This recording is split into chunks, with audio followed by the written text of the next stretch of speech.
Joining me now on Knicks Film School Podcast, a first-time guest, even though I have been angling to get this gentleman on for quite some time because when you think of Knicks basketball, there are not many people you think of before today's guest. He is obviously an Emmy Award winner. He has been in the national and obviously local media for going on, I guess, 3 decades now, 3.5 decades. We'll talk about a little bit about that. Not to make him feel old.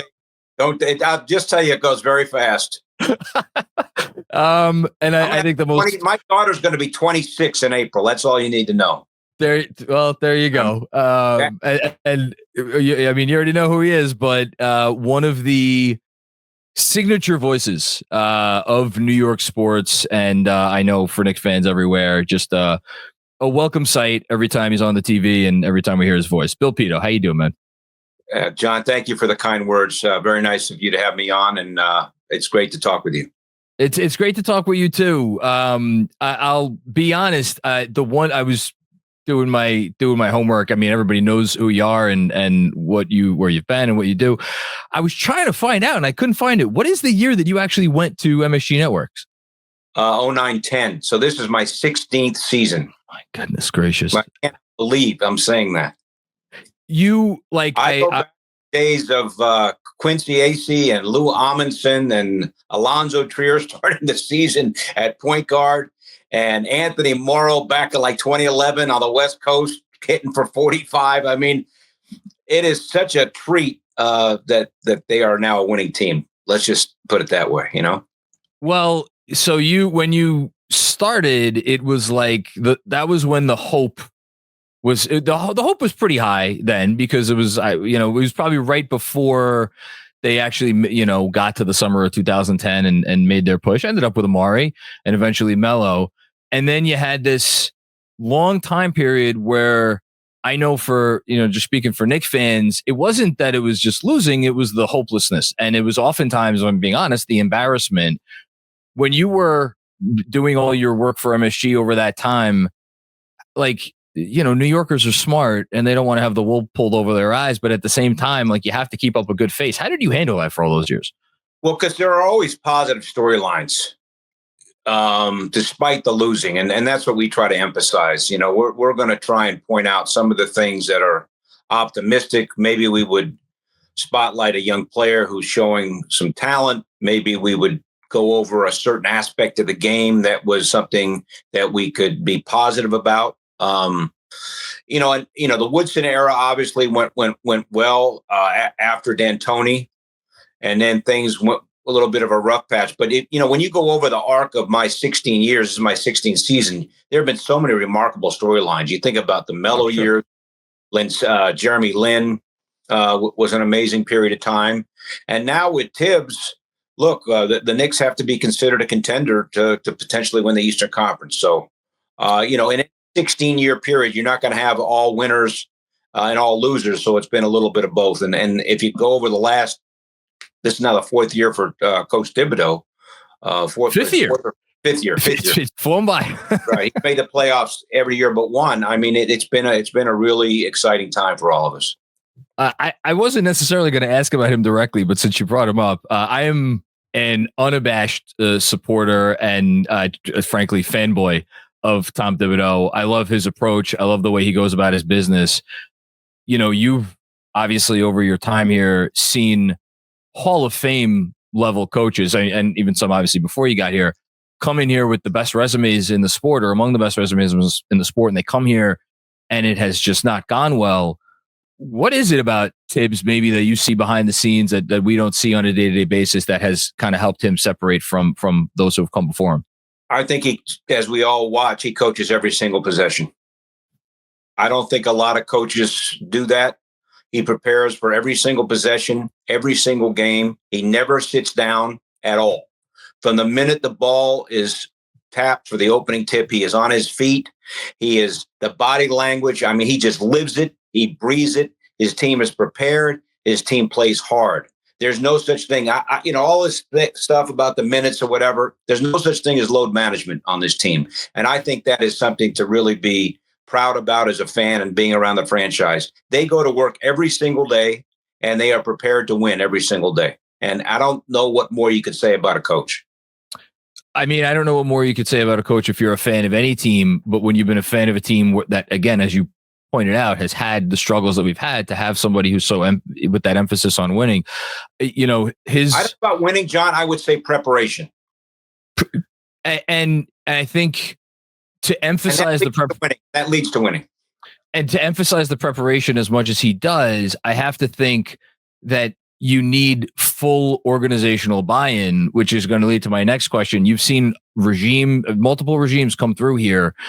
Like, what can you speak to about the difference between this group, where there is, it's Leon, it's Wes, it's Tibbs, and all the way on down to Jalen Brunson and Josh Hart as your team leaders? How different has that been from some of what's been here before? Well, I think the one thing about this coach is he has high character players. This is a winning group. Jalen Brunson is a wonderful guy. Josh Hart is a wonderful guy. Mikal Bridges is a wonderful guy. Karl-Anthony Towns is incredibly approachable, incredibly nice. He's got almost a childlike enthusiasm about him. So I think that buys into what the coach needs from his players. They are going to give everything that they have because they are a high character group. OG Anunoby is understated, but he works hard. He plays hard. So I think this is a good group of players, maybe the perfect group of players around this coach. They buy into what he is trying to accomplish because, in my opinion, they are all very good, high character people. And they're also very talented, which leads to, something that has been making the rounds of the last few weeks. And after last night's win against the Nets, it was kind of brought up to Josh Hart again, his comments about egos and agendas and whatnot. And he, as Josh Hart obviously knows how to do, kind of laughs it off and kind of, moves on. But I thought he said something interesting in using Jrue Holiday as a comparison, a guy who's been all defense, obviously, all-star teams and everything, going down to whatever his scoring is now on the Celtics. Do you think that is a natural, where do you think they are at? I guess maybe I should ask, in terms of that progression to being that level of a selfless group?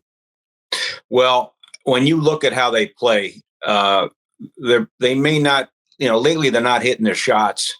But the effort on defense, if you look at the stat numbers, the steal numbers in terms of points over turnover the last couple of games, they got 29 points off the turnovers in the win against Atlanta and 22 last night. I mean, so maybe they're a little bit worn out. And, I work, obviously, as everybody knows, with Wally Zerbiak, and he makes his point over and over and over again. You cannot make any conclusions about an NBA team in January.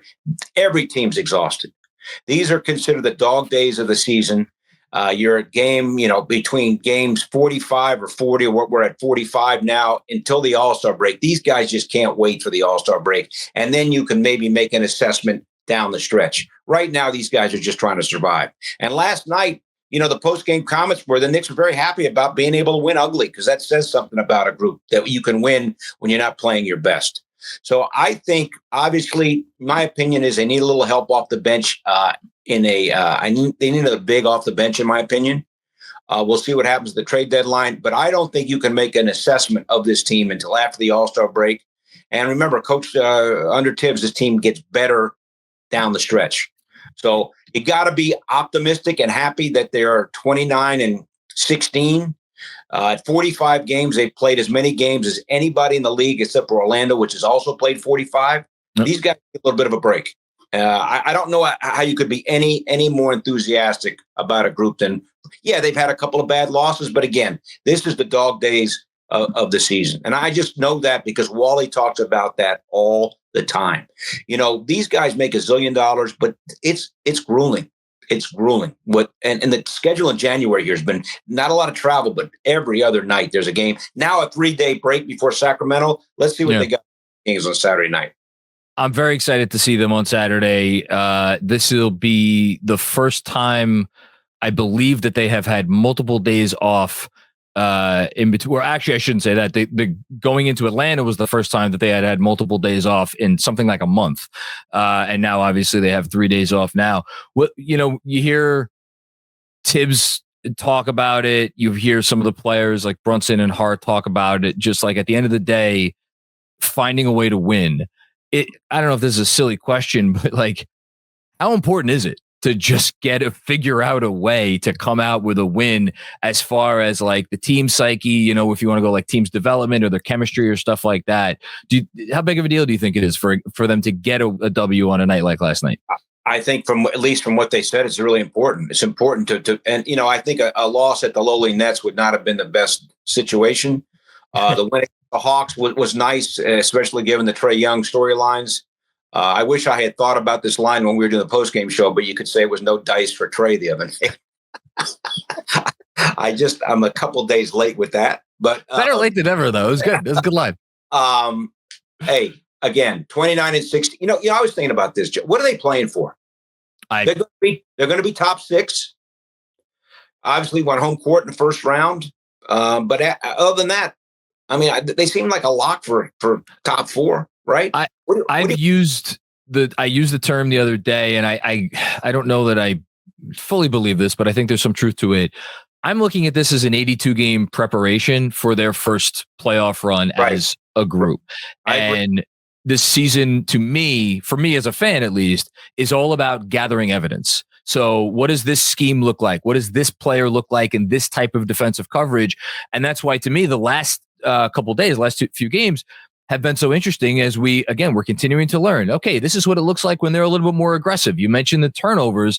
Can this sustain? Is this going to look as good if they go to it even more? So all that stuff is fascinating to me. And it leads me to something you said a minute ago, which is that I think this team needs another big.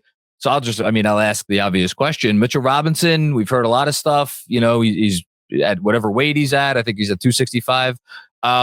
What can you tell us about Mitch, and when do you expect to see him on the court? All I know is what the coach tells us in the pregame news conferences, and the expectation is that he's going to practice sometime this month. Okay. It's now January 22nd. He hasn't fully practiced yet, but I think the hope is that he's going to be able to practice sometimes this month and then be able to get back on the court. Now, with him, that's a really interesting dynamic, because would you play him and Cat together like Minnesota did with Gobert and Cat, or would you potentially bring Mitch off the bench? I think that off the bench might be a good way to start, because as good as Achua is, and he's been really good, he's ideally a 4. And I think when Cat comes out, when you look at the rebounding, it's interesting. Anunoby and Bridges are mainly on the perimeter. They don't rebound a lot. So you're looking at Towns and Hart getting 80% of the team's rebounds. So I think it would be interesting to see how Mitch would work off the bench. I'm happy you brought up this dynamic, because I was actually saying it on the postgame show last night. I'm someone who came into this year. I was probably maybe a little bit more excited about Precious at the 5 than I should have been, just because last year I really found his stint here in New York very impressive. We went through, I think on the postgame, a 9-game stretch he had where he averaged like 15 and 12 or something. I mean, he was playing really well, but a lot of that was at the 4. And I think you've seen this year at the 5, he is a little bit undersized, and yet his lineups with Cat, I've been incredibly impressed by. What my question to you is, I do think it sets up this interesting dynamic, because I agree with you. Mitch off the bench probably makes the most sense. Precious at the 4 makes a lot of sense, but 2 non-spacing bigs. I know Precious is dabbling with the corner 3. That's a tricky dynamic. How much do you think that they are thinking about this? And I'll just ask you, how much do you think it plays into what they might do at the deadline? So you're concerned about Mitch and Precious together clogging the floor? Maybe not clogging the floor, but with offense being the best strength of this team, how is that going to work? Although maybe those lineups, maybe they're just more apt to defend at a really high level. Yeah. The one thing that's been interesting, and we've learned, when you're talking about spacing, they're on offense right now. They're beautiful to watch. Oh, I mean, when you have a 5 like Cat that can space the floor and pull the other big out, you see what can happen in terms of off the ball movement. I mean, they're like an assist machine now. So to your point, if you have Mitch down low and Precious, that's a really good point. I don't know if that may not space the floor well enough on that second unit unless you stagger those two. That's and go back to Tibbs for a second. I've been very impressed. I mean, I'm always inclined to be impressed by Tibbs because I'm a big fan of his, but I've been impressed with how creative he's been. I don't think up until this year, maybe with the exception of RJ here and there, he's done had a key starter come in, rest, or start, rest, come in again, rest again, and then finish the half. And we've seen that with Towns a lot this year. So I don't know. I could see him getting creative, although you wonder, like we've never seen him run a 10-man rotation. No, 9 is the limit, and a Shamet right now is getting like 6 minutes a game. So maybe 8.5. Yeah, it's not much. So it's really Deuce and Precious get significant minutes. Payne has been really interesting late in the first quarter into the second quarter, getting them out of some deficits here in recent games. I mean, he's electric. And then Shamet really, for a couple games didn't play and has only got a handful of minutes the last couple of games. They are obviously hamstrung by, they obviously sent out a lot of picks this summer in the Bridges trade and sent out some very good players in the trade to get Karl-Anthony Towns. And yet we've seen Leon Rose make a move at every deadline. Just, again, as someone who is in all the press conferences and kind of around this group, would you be surprised if they didn't make a move before the deadline, which is now 2 weeks from tomorrow? We have obviously taken on the Knicks have played the Wizards a couple times. Jonas Valanciunas makes $10 million a year. Yes, he does. Would he not be? I'm very impressed. I mean, he's a very solid pro. He might be an ideal. Look, it's all dependent on Robinson's health. If Robinson is not healthy, then maybe you make a move. I think Valanciunas might be a good fit here. He makes $10 million a year. He's a seasoned veteran. He's pretty much averaging a double-double career-wise. I think he might be an ideal fit off the bench. That's somebody I would potentially look at. That's so interesting because his name has been floated around for a while now. It's been brought up to me since the summertime. And every time my response is not a Tibbs center, doesn't protect the rim. And it's not like you could do a whole lot of switching. And yet, if you take that out, the guy does just about everything else well. I mean, he could shoot it a little bit. He sets bone-crushing screens. His rebounds per 36 minutes are among the best in the league. He's just a load to deal with. I'm wondering, and I think that's a skepticism some fans have about Tibbs is okay, if you bring in a talented player and a guy who cares and wants to do all the things that lead to winning, is Tibbs going to be able to adjust to getting that guy on his roster? So what would you say to that? Well, I think if you have someone like Valanciunas, you can plug him in behind Towns. Valanciunas can score. It's not like he might be able to score more than Mitch, for sure. So maybe Valanciunas and Achua together wouldn't muck up the floor the same way. I haven't wrapped my mind around that, but that would be an interesting one. Quick break to tell you about our friends from Rocket Money. So the start of the new year, perfect time to get organized, set goals, and obviously prioritize what matters most. For me, a father of 2 daughters and a husband who is responsible for taking care of the family's finances, Rocket Money came in handy at the best possible time. I tell you, I signed up for many subscriptions over the course of my years as a dad, and as my daughters have gotten older, they don't need those subscriptions anymore. For instance, things that pertain to when they were a toddler or even when they were just born. I had completely forgotten that I had signed up for a number of those. By using Rocket Money, I was able to get a very clear idea of all of the subscriptions that I had, and I was able to see very obviously which ones I didn't need anymore. And now I no longer have them, so I'm saving money thanks to Rocket Money. Rocket Money is a personal finance app that helps find and cancel your unwanted subscriptions, monitors your spending, and helps lower your bills so you can grow your savings. It has over 5 million users and has saved a total of $500 million in canceled subscriptions, saving members up to $740 a year when using all of the app's premium features. Cancel your unwanted subscriptions and reach your financial goals faster with Rocket Money. Go to rocketmoney.com/game on today. That's rocketmoney.com/game on. rocketmoney.com/game on. Okay, let's zoom out for a couple of minutes before I let you go. I'm always trying to think big picture. I'm never trying to get too caught up in the moment. I look at this as year one of a multi-year window. Obviously, the future's never promised, injuries and whatnot, but with contracts and the aprons and all that stuff, they've really set themselves up for like a nice 3-4 year run here.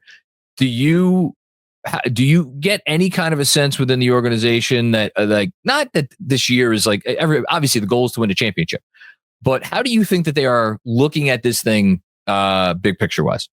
I think incrementally they would like to make the Eastern Conference Final. I mean, that would be a step forward. I think they would really like to get out of that second round. They've obviously the last couple of years fallen short there. I really think that the Pacers series was there to be had last year. It's very unfortunate. They got, OG Anunoby getting hurt and, Brunson in that last game. And, when you talk to Brunson, it's the game where they didn't go up 3-0 that haunts him. And if they go up 3-0, they win the series. So to me, I would like to see him make the Eastern Conference Final. That would be, but it's interesting, and we're talking about this. Like it only matters in April now. And that shows you the growth of this franchise. Yeah.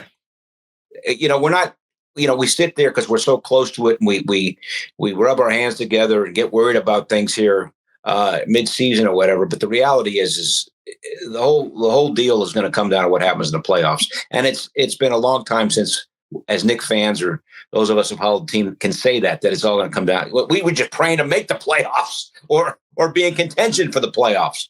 So things changed dramatically.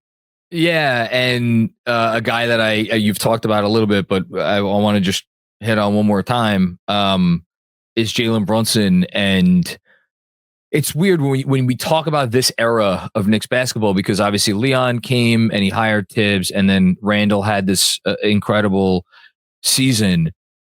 How much do you think changed when Brunson arrived 2.5 years ago? It's not that he's just such a winner in the locker room and off the court, and how he handles himself. He's perfect. Last night's a great example. He's got 9 points through 46 minutes, and he scores 8 in the final 2.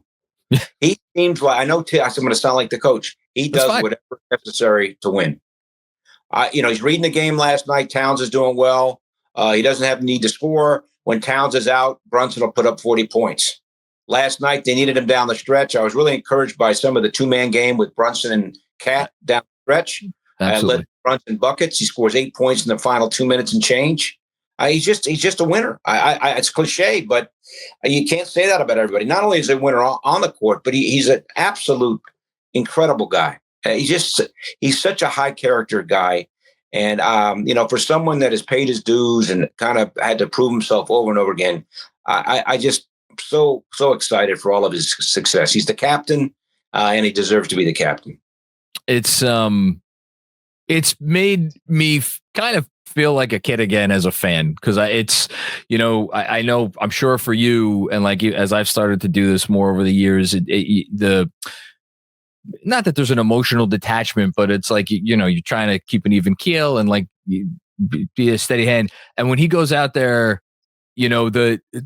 someone was talking to me about, what are your favorite 5 Knicks games of this era? And the number one is the Born to Play basketball game from Jalen Brunson against the Pacers. Right. I don't know. I mean, I obviously I remember Ewing, but I don't know that the organization has had someone quite like this in just a very, very long time. He's just amazing to watch.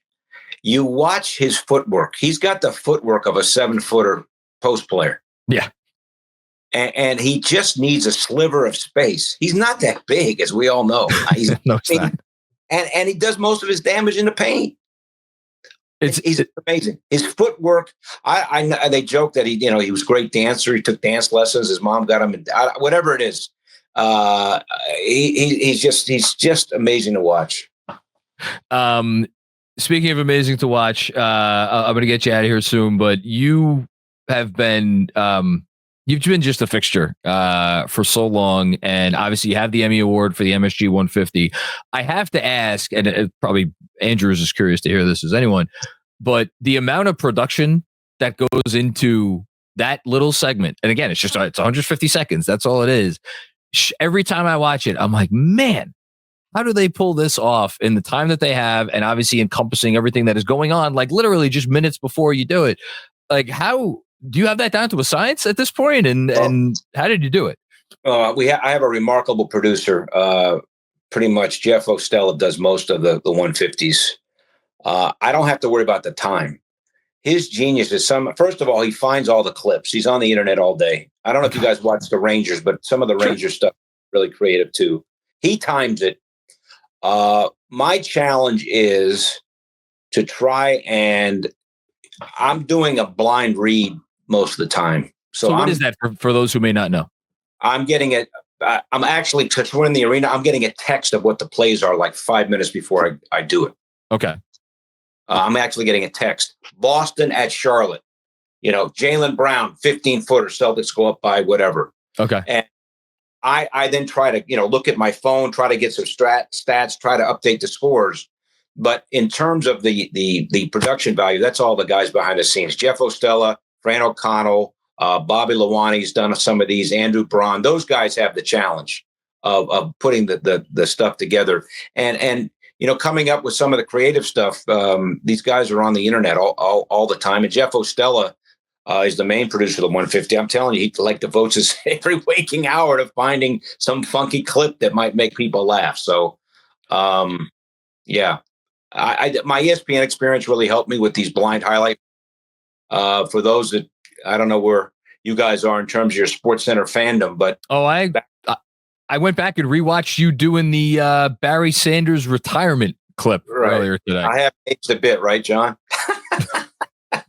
You actually haven't aged a day, if I'm being honest with you. You look pretty much like the guy who reported that 25 years ago.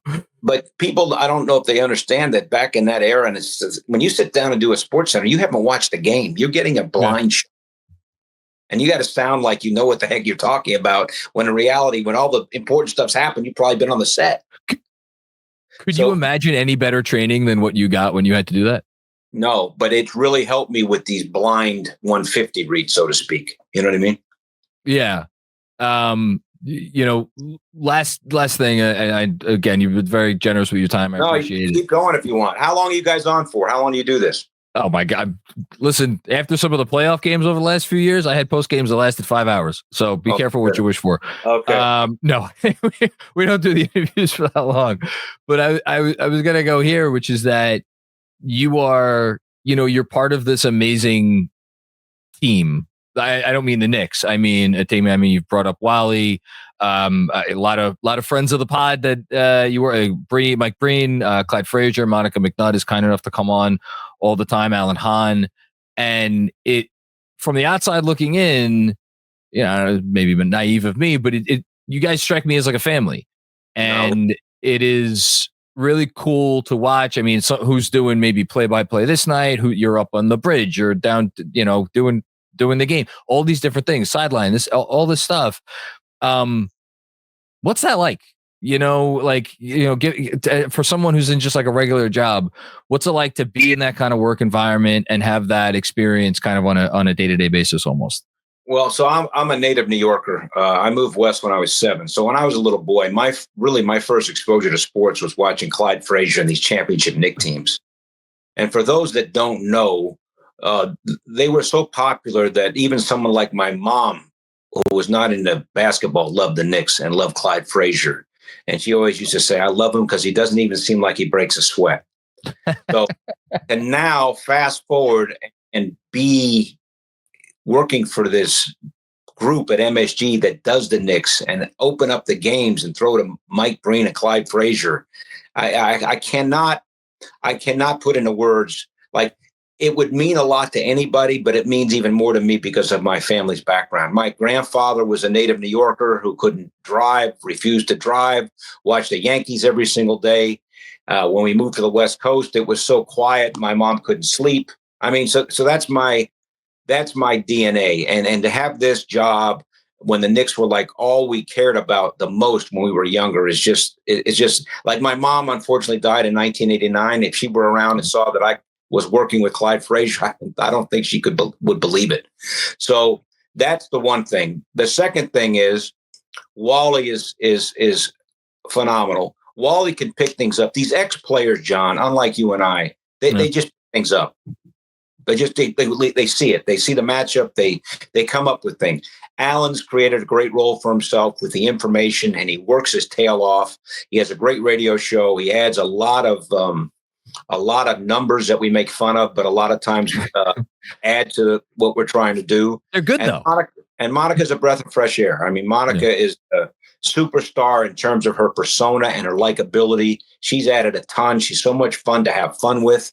So yes, I feel very fortunate. Thank you for the kind words about the group, but we really, and you know what, most importantly, I think, I don't know, like Sports Center, you're sitting there and you're reading a golf highlight that you probably don't care about, or you're doing a NASCAR highlight that you may not care about, or you're reading the Cardinals Brewers shot sheet that you could care less about. But when we do a Knick game, when we work the Knick games, we care deeply about what we're looking at. And I think that really is perhaps most important of all the things I've just said. Can I just add one more thing, though? Because I love the NBA, and obviously I have League Pass, and I try to watch as many games as time allows. And I not saying that this is necessarily a bad thing, but you look at a lot of the broadcast teams around the league, and I personally do not necessarily love the unabashed homerism that can go on. No one on your team ever even steps one toe into those waters. It's okay. Like, you're clearly for the Knicks. Like, you love the team. You want to see the team do well, but there is a professionalism and a crispness to every single thing that goes out on MSG Network, which is, I really do think it is one of one across the league, especially given how many people are part of it, obviously you included. And that to me is what stands out almost as much as just how good you guys all are. Which is, I don't know if that's a purposeful choice that you guys make collectively, or it's just because you guys are all really good. You're really good too, by the way. Listen, man, I'm a fan of you. That's all. I get to just sit here and I get to fan out. This is great. Kevin Meininger, who's our boss, he oversees what we do. He has a great line for us. Don't take this personally. And that don't take, as much as we care. Yeah. Not if they lose, it's not personal. If someone has a bad game, it's not that, and that's kind of our guiding light, right? Fans, I think, have a tendency, and we're big fans, have a tendency to take a lot of these things personally. Our marching orders do not take it personally. I think that's good advice for being in front of the camera as much as it is in life. I think we could all use to take stuff less personally. So maybe that's a good place to leave it. I'm going to leave it here. Give me a prediction for anything. Give me a trade deadline prediction. Give me a win total. Give me the team's going to win the championship. Anything, whatever prediction you want to make for the rest of this year. I say the Knicks win over 50 games, and I say I'm not going to say anything more than that they will make the Eastern Conference Final. That's a prediction, given who currently sits in the number 2 seed of the Eastern Conference. But well, the heck with that. We don't worry about that. Forget about the defending champions. Celtics. It's a speed Boston, and they beat Boston. I don't know. Man, I would love to see the series. I would love to see that series. I think it would be a fun series. How about that? Yeah, that would be great. But here's the other. We talk about Orlando now. When they get healthy, Orlando plays its tail off. Cleveland, up and down, starting to play better. What if Philadelphia gets healthy? Well, what if a pig flies through my apartment right now? Right. I just think playoffs going to be fascinating. Milwaukee, even though we killed Milwaukee, I keep saying. How about that turn of events? They used to kill us all the time. Yeah, and then they went on and won a couple of 2-3 games since. So, yeah. The West gets a lot of props for being as deep as they are with whoever it is. Like the Spurs are in 12th to 13th right now. This East is really no joke. 1 through I think Miami's in ninth now. Actually, it's Detroit. Obviously, they've beaten us a couple times. It's a tough conference. I'm really impressed with Orlando. I don't know about you guys, John, when you watch them. That guy, that Mosley's, he's a Tibbs-like coach. They play their tails off. Wait, they are so physical and tough. And if they get Franz Wagner going and Boncaro gets rolling again, I mean, they need them both. And Franz, I think he might play this weekend, which is again a scary thought for the East. But as far as Mosley goes, I'm the biggest Tibbs fan in the world. Me and my colleague Benji Ritholtz were talking about it on a recent watch along. We think he's might be the best coach in the league right now. In terms of what he gets out of the guys that he has, I don't know that there's many who are better than Mosley. And he'll go 10 deep and get some kind of Jonathan Isaac or the game here recently when we're all banged up. Karl-Anthony, who hadn't been much in the rotation, goes for over 20. Please don't remind me, Bill. Like you, I was there in person. Don't forget for that game. Is that the game that we were at? All right. We know how to pick our in-person games. Let me tell you. Okay, now I've gone and kept you for too long. Bill Pidto, you're one of one with everything that you do and all the hats that you wear at MSG. This was a real treat for me. I always end every interview by asking anybody I talk to if there's anything they want to plug or promote before we get out of here. No, I would just, you guys have my contact information. Anytime you guys want me to come on, maybe closer to the playoffs, or you guys you have guests on most of the time, or how do you normally do your content? I will do any interview anywhere, anytime if it's talking about Knicks basketball. And I am looking forward to what the person has to say. And there aren't many people out there who I'm going to want to talk Knicks basketball with more than you, man. Well, that's really nice of you. I really enjoyed meeting you at the Knicks game, and thank you so much for having me on.